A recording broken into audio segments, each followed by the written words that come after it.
Before I start my speech, I would like to start with these few questions. First, what's the legal minimum age for girls to marry in China mainland? 大家觉得中国大陆女性的最低合法结婚年龄是多少呢？大家可以大声的说一下。22，还有什么别的答案吗？ Okay, so I've heard the age of 20 and 22. That's very interesting. The actual answer is 20 years old. So, and interestingly noted, the most widely used legal minimum age for girls to marry in the globe is 18 years old. This is because 18 years old is an age of adulthood. It is an age marking the finish of all these necessary social-biological developments in girls.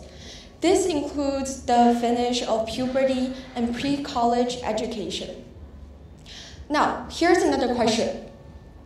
大家觉得在尼日尔，一个非洲中西部国家，女子的最低结婚年龄是多少岁呢？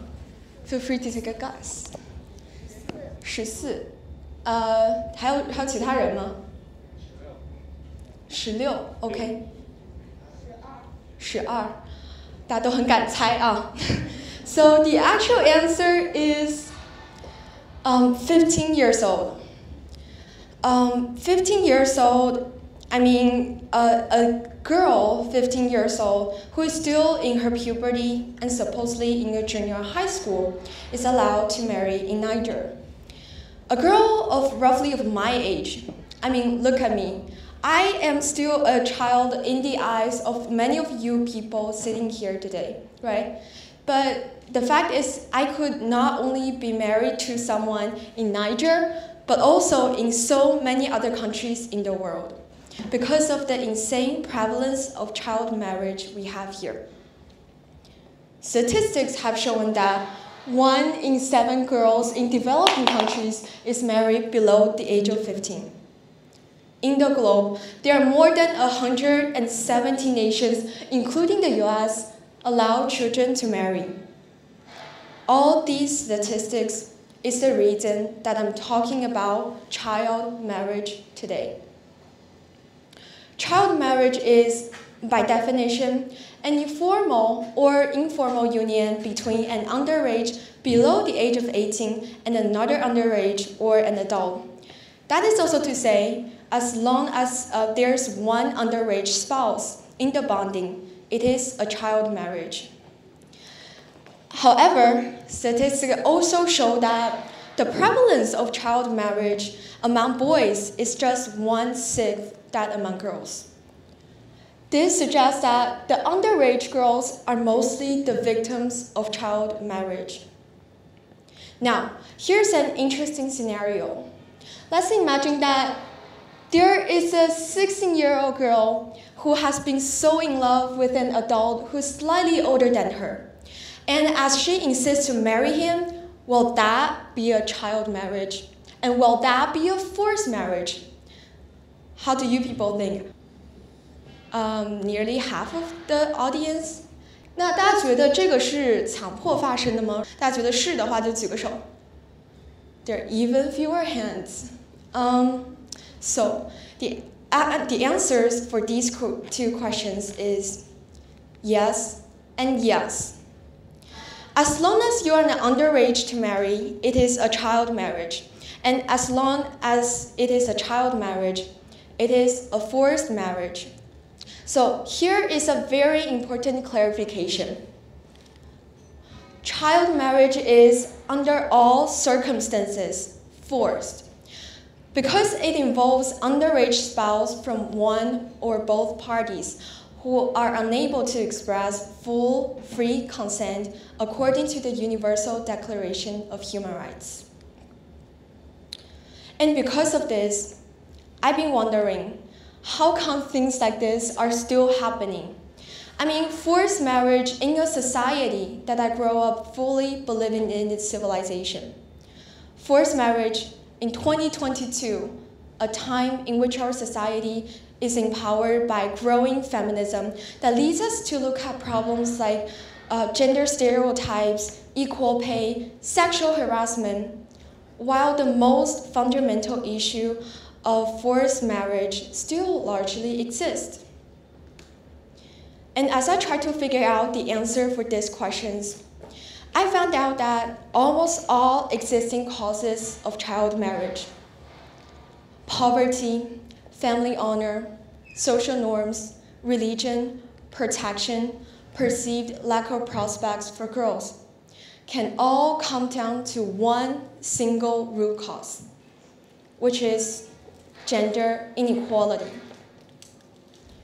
Because of gender inequality, girls are seen incapable being the breadwinners of the family. They're thus seen as financial burdens to be got rid of. Because of gender inequality, we have this social norm to expect girls marry as early as possible. Because of gender inequality, we want girls to become wives, housewives, and mothers. And because of gender inequality, girls in many cultures need to marry early in order to seek for physical protection from their future husbands, as if marriage is a term of possession or transaction. All these leads to 12 million underage girls marrying each year. And that equates to 28 girls marrying every single minute, and more than 280 girls during my speech here. So when I first saw today's topic to be Ping, I saw a balance. Ping is such an almost symmetrical character that can be likened to a balance supporting two equivalents separated by the top vertical line. To me, this is what Ping means. It is the balance of society, weighed and counterweighted by two equal forces. And it is thus, symbolically, the very notion of equilibrium in gender dynamics. Girls and boys stand oppositely on this balance. Their respective values are to be measured by the society. In the issue of child marriage, Ping is a tilted, dysfunctional balance whose equilibrium is breached. It is breached by the gender-biased expectations and social norms. It is breached by the unsupported education for girls. It is breached by the patriarchy of the society. It is breached by limiting girls to the sole function of reproduction.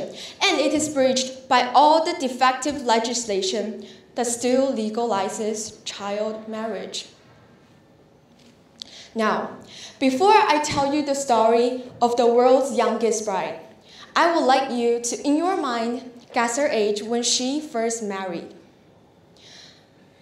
Many of you might think of the age of 12 or 13, while the actual age we're talking about here is 9 years old, an age marking the mere onset of the girl's puberty from childhood. This girl's name is Nujud Ali, and she's one of the vast victims of childhood in Yemen. When she was 9 years old, she was married off by her father to an unacquainted man. And as her father later claimed, the reason for this act was because of the unbearable poverty of the family, and he was choiceless. I remember the peace on Nujud's face when she first narrated her story in front of the camera. Her story of sheer horrors, a forced marriage based on fingerprint to a man 3 times her age, endless domestic abuse and marital rape, and parents and relatives indifferent to her situation. All these were unfathomable to me. I started a train of imagination, how bruised her skin was under the veil of hijab from her husband's whips, how many nights she almost couldn't refrain her cry when she was all alone, and how used to abuse, violence, and unjustness she was to finally make peace with the past, and reflected her story in such a casual tone that struck at odds with the story itself. It finally dawned on me that the peace on Nujud's face was not actually a surrender to the affliction that she was used to, but both bravery and luck. She was brave enough to escape her home one day her husband was away, brave enough to jump into the taxi and make her way to the nearest court.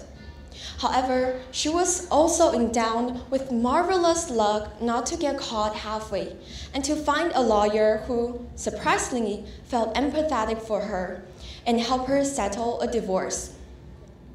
Although at that time, I was more than happy to know that Nujud regained her independence through a successful divorce. I was at the same time sadly aware that a girl like her needs both bravery and luck to make her way through child marriage. I am afraid that these two don't happen by a hopeful chance.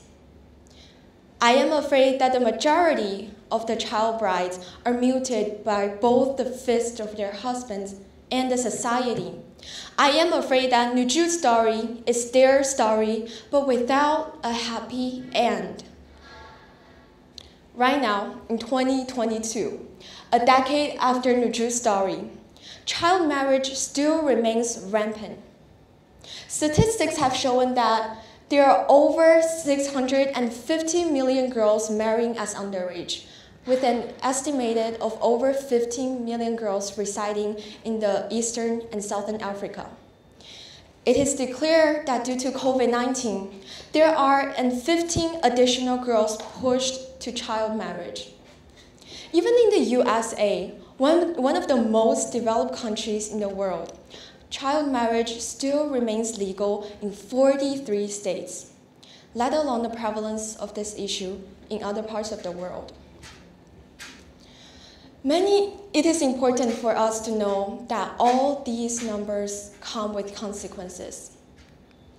On the tilted balance of society, child marriage is pushing millions and millions of girls to lifelong unjust suffering.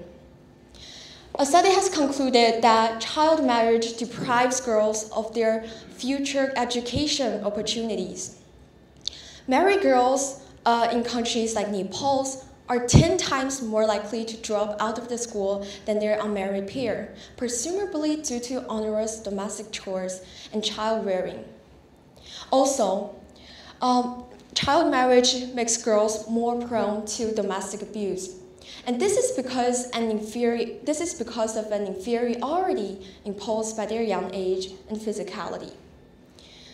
What's more, many physical health issues such as STDs do occur by a greater chance among married girls. This is the result of the common practice of unprotected sexual intercourse. Moreover, it is proved that mental health issues has a positive correlation with child marriage. A study has shown that child marriage is associated with higher rates of lifetime and current psychiatric disorders, including depression, anxiety, and bipolar disorders. Many of these numbers may be new to many of you because child marriage still remains a problem that is vastly remote to us. Growing up on the more developed side of the world, many of us might not have even heard of child marriage. And even if we have, it mostly remains as a distant concept, irrelevant or intangible. So, what I want to convey in my speech is that we need to see the other side of the world.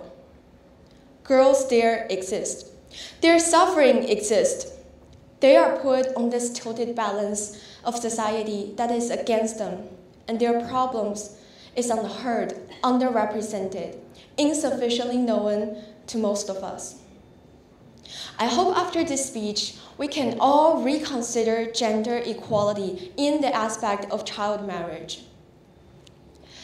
And lastly, and before I end my speech, I do want to remind all of you that we are all in this. Ending child marriage needs both sides of the world. And now, I do want to offer you some simple ways to help. You can either go to UNICEF's official donation page to make your donation to help end child marriage. Or you can go for another NGO called Girls No Brides. Girls No Brides runs a wide variety of campaigns helping girls not only suffering from the problems of child marriage. I am glad to end my speech here with some simple solutions that we can all take up. And other than that, this is the end of my speech. Thank you very, very much for listening.